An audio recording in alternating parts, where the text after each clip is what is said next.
There's hope in Tongariro as rain aids firefighters battling a massive blaze in the national park. At the same time, locals are worried that the destruction of part of this unique area will add to the string of setbacks that's hit tourism in the region.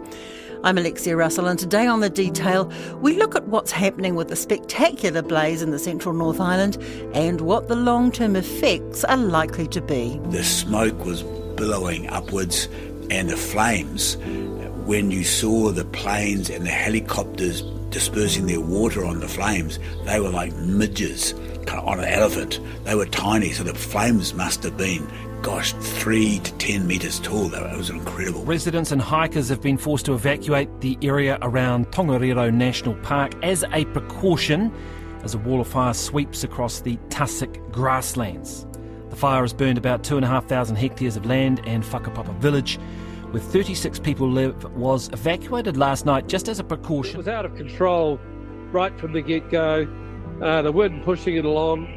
So it's a hellscape. We've been through a really tough winter, financially, extremely tough, and then we suddenly get all this lovely fine weather. And I have never in 10 years owned this lodge known of a fire like that in this area. A long-term closure of the popular Tongariro crossing would, of course, be a worry and keep tourists away. Visitors are the region's lifeblood. Just wonder what the heck can go wrong next. This is truly devastating. I mean, it's a World Heritage National Park, and the tourists are only just coming back in numbers after COVID. I'll speak to an ecologist who says he's grieving for the loss of plant life and endangered birds in a fire that's undone decades of work by conservationists. This is set back at least, I would say, 110 years.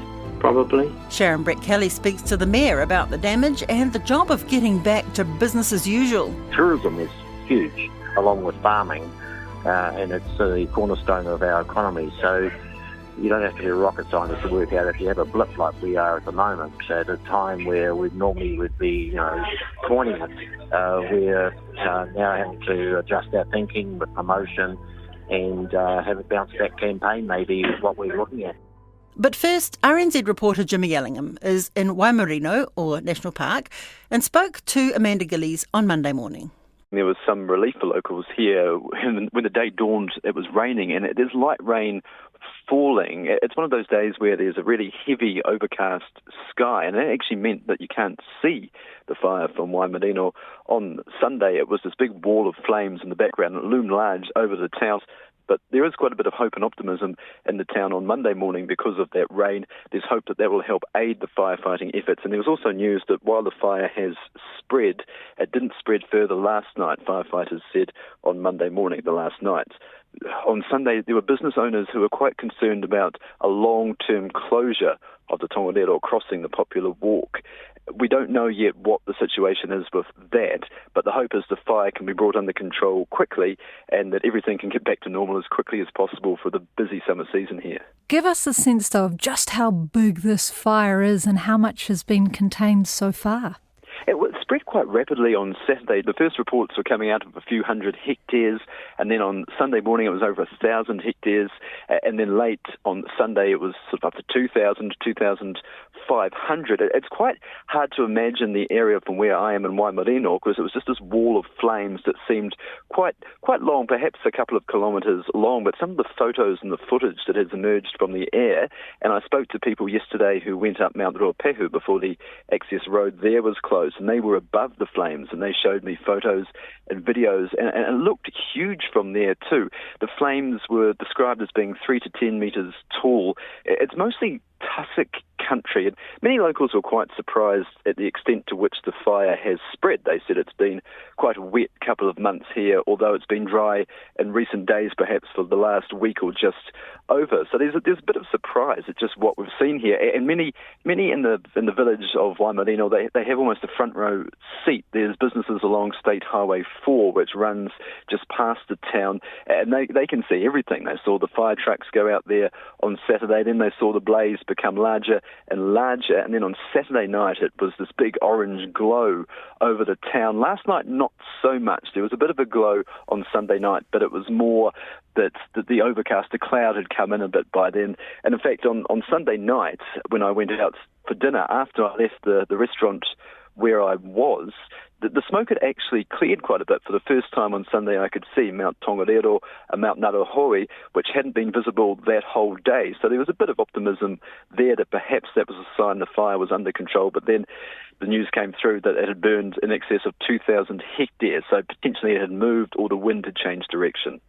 And for firefighters, for crews battling this, Jimmy, talk us through this, the difficulties they've got also from air and on the ground. Well, on Sunday, the town was just abuzz. There were 15 helicopters and 3 fixed-wing planes, we're told here, fighting that blaze. And that's, we're told, easier to bring it under control from the air than have firefighters on the ground, although there are plenty of those as well. So on Sunday afternoon, the town was just abuzz with the sound of choppers and planes going out. But on Monday, that's not been the case because of this low cloud and because of the rain that's coming in. Now, Monday morning, the rain actually started quite light, but even as we speak, later in the morning, it's getting a bit heavier, and that'll bring relief for everyone around, but provides challenges too. And we heard on Monday morning that firefighters could be here on the ground for potentially up to a week, even if the fire is brought under control soon, to dampen those hot spots and make sure that there's no spread. It's also, we're not 100% sure yet exactly the extent to the rain that we're going to see. Will it just be a few showers, or will it really set in and help battle that blaze? Any idea at this stage, Jimmy, what might have caused this? Well, apparently there's 3 fire investigators working pretty hard on that. There are some rumours around. Of course, you always have to be careful with that it could have been sparks from the road. And the initial footage we've seen of the fire shows that it appeared to at least start near the road, State Highway 47, that runs sort of through past Mount Ruapehu and past those mountains between Waimarino and Tūrangi. So there is a suspicion that it could be something from the road. It could be anything, of course. It could be someone could have thrown something. It could be sparks from a car, like the rumour mill says. It's too early to know, but it does appear that it did start near that road.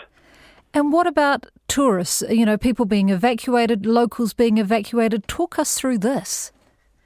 That's right. Now, tourists I've spoken to here actually, as you can imagine, there's disappointment that they couldn't do the Tongariro crossing or some of those walks that they'd planned to do, say, up Mount Ruapehu, but they're pretty understanding of the situation, as you can imagine, and many on Sunday, for example, managed to be taken out to alternative walks in the morning. Mount Ruapehu was still open, and there are other places around here to go to, so tour guides have been working overtime to get them there. There is some concern, though, from local businesses that potentially there could be cancellations. The place where I stayed on Sunday night, the lady who owns that thought that there could have been, she probably had about a quarter of her immediate bookings cancel, which is quite a lot, particularly when the town and the surrounding area is increasingly relying on a busy summer season, on tourists coming here to do the Tongariro crossing, because in winter we've seen, particularly since COVID, we've had all that uncertainty about the ski slopes up and down Mount Ruapehu.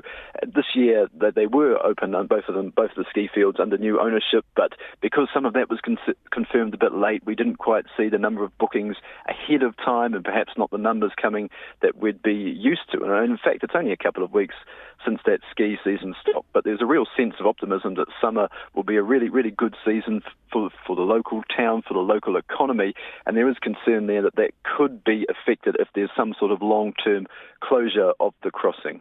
Sharon Brett Kelly got hold of Ruapehu District Mayor Weston Kirton yesterday as the rain began to fall. It does prevent the helicopters, or a number of helicopters, getting in the air, so there's a bit of an issue there, I guess. But they are dealing with some of the areas that are hot spots, if not the flanks. So they're still alive.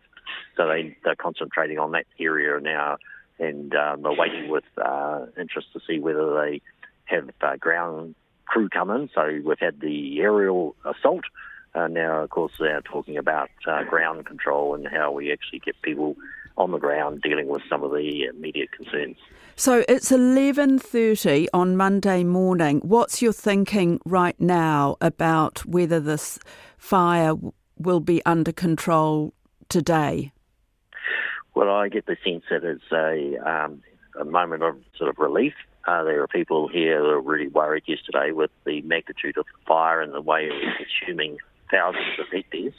And so what we thought originally 100 hectares was a lot, now we're talking about 2,800.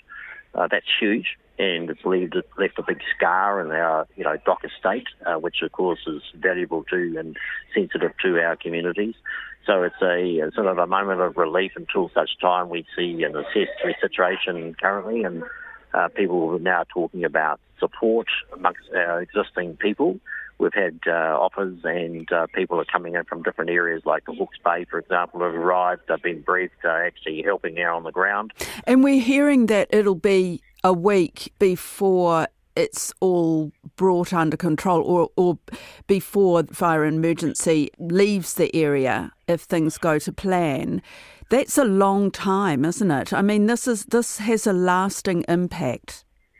Yes, it sure does, and these things take time, as you can appreciate with the scale of this fire. You're going to have hot spots for a long time. There's going to be observation, obviously looking out for smoke and the like, so that it doesn't erupt again. We only need a couple of hot days, and things start evolving from that. We're going to get some rain that's going to assist with that closure to what we've got at the moment, but we just got to keep an eye on things and make sure that, when we do put it out, it stays out forever.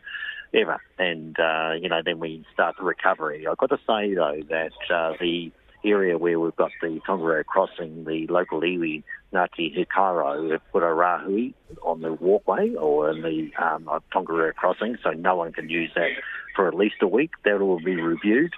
And the area that's been affected by fire, the local iwi, have a rahui on that as well.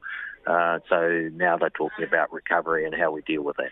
The relevant government MPs have visited, and Weston hopes some form of recovery help for the dock estate will be forthcoming. This will have some effect to our tourism market in the northern part of the district.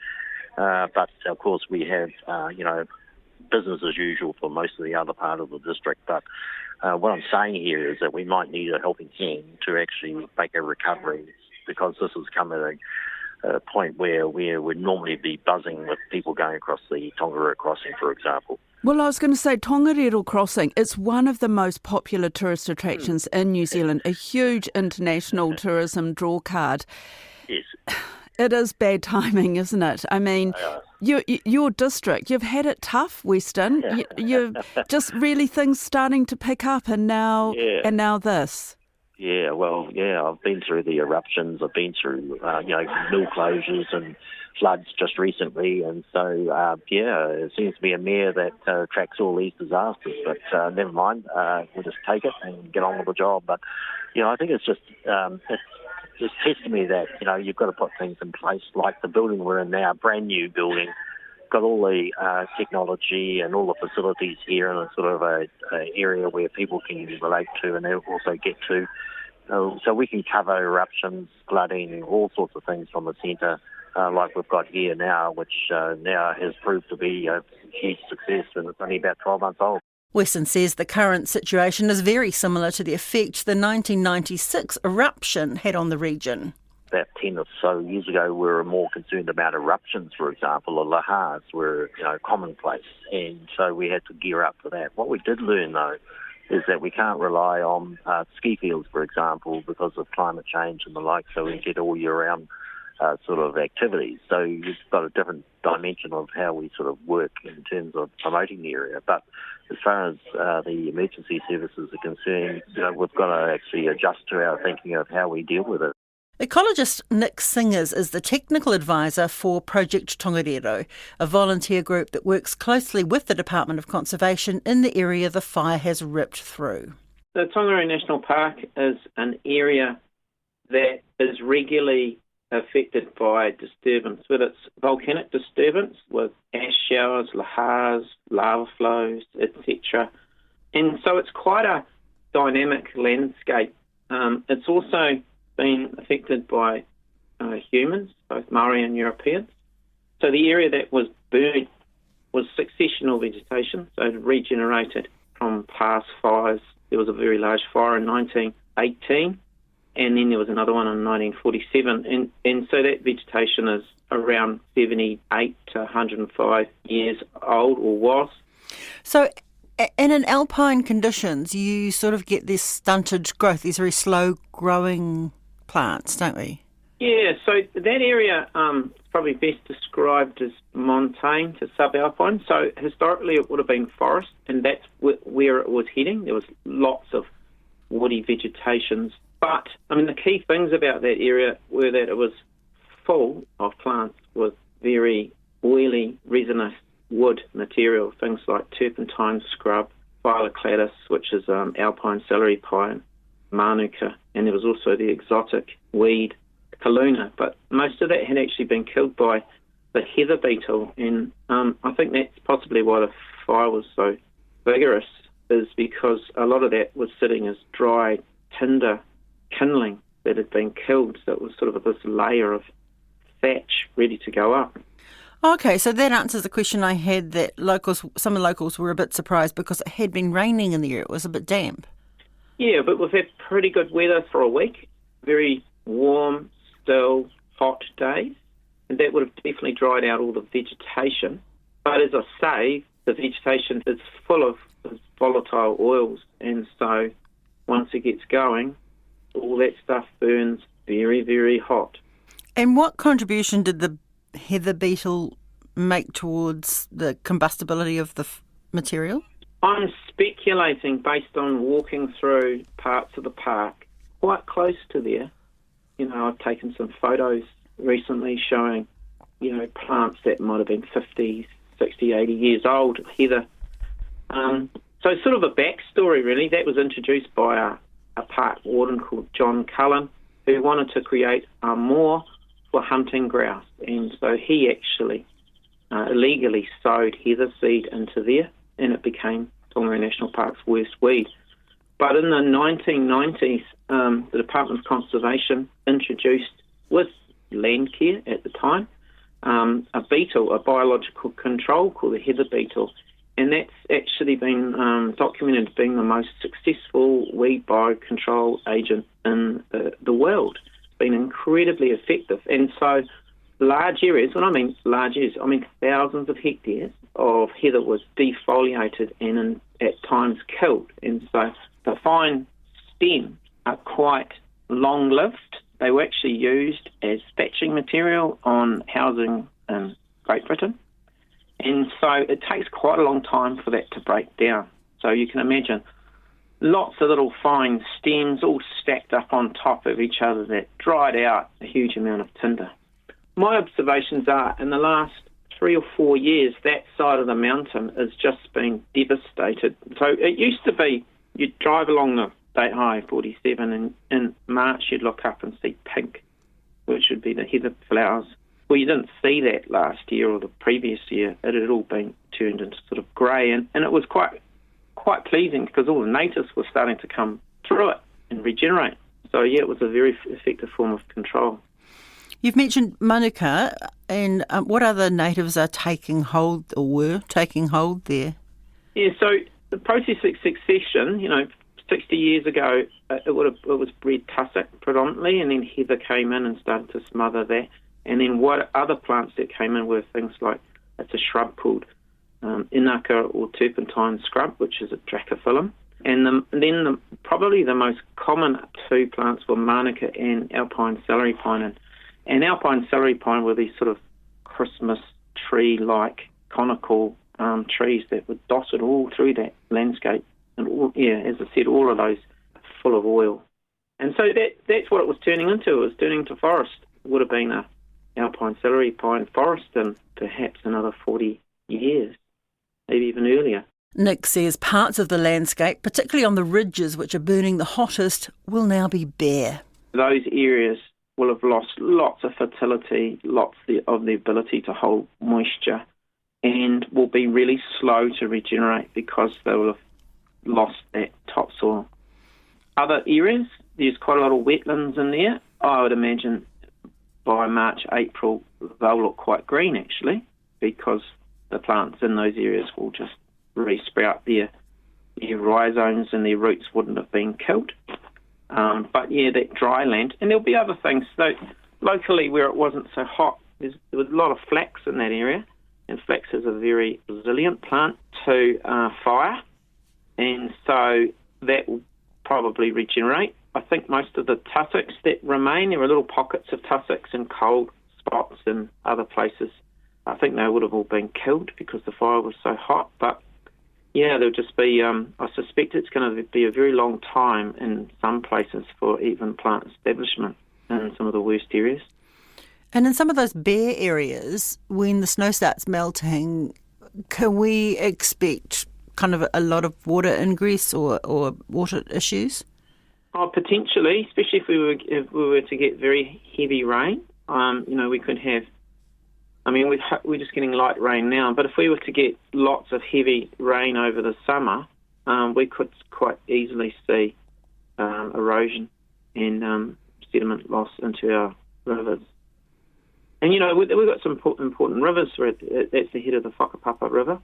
It's got a very important blue duck population on it, so I'm not entirely sure how that will be impacted. Might infect freshwater insects as well. And talk to me a little bit about the birds. I mean, obviously they can fly away, do they? Or are nests burnt? Or how will this affect the bird population? Yeah. So the birds that were in that environment were mostly small birds, like they're called passerines. So things like fantails, grey warblers, fernbird. There would have been tomtits in there. They're quite small little birds, and particularly fernbirds. They don't actually fly particularly well. They sort of hop from bush to bush to bush, So some of those, I suspect, would have been just caught up. They wouldn't have been able to escape, and they would have died, unfortunately. So, but the larger birds, things like New Zealand Australasian harrier, they would have obviously been able to vacate. Things like falcons and other things, they would have got out of there pretty quickly. That area was a particular stronghold for the North Island fernbird. It was low, scrubby habitat, and that's what they love. They do extremely well there. They're probably a bit more resilient to predators in that kind of habitat. That'll be a really major loss for that species. I mean, I'm grieving today. I'm feeling quite impacted by it, to be honest. And is there a worry that in the wake of this that weeds will thrive? That's my greatest threat. So, yeah, heather, its seeds germinate after fire. So do gorse, so do broom, so do lupins. Now, the Department of Conservation has done decades of controlling broom especially, but those other yellow flowering scrub weeds. But there will be seeds remaining in the soil, and what will happen is they will germinate. And having an experience of how common those weeds were prior to the department really starting to get them under control, I think there'll be millions of seed in that soil in different places. And so, yeah, the difficulty will be finding it over 2,500 hectares and controlling it before it starts to set seed. The other part, too, is that Tongariro National Park was the first area where wilding pines were managed, and it started in 1963. And over time, the wilding pines have been eliminated or reduced to really low levels, but with a 2,500 hectare file, it's now extremely vulnerable to pine seed being blown into that area. And so I predict that there'll be just lots of different things that will just turn up because there's vacant space, pines, broom, gorse, all sorts of things that will turn up. And it will regenerate, but what we want to see is it regenerating back into native species, not weeds. That's the detail for today.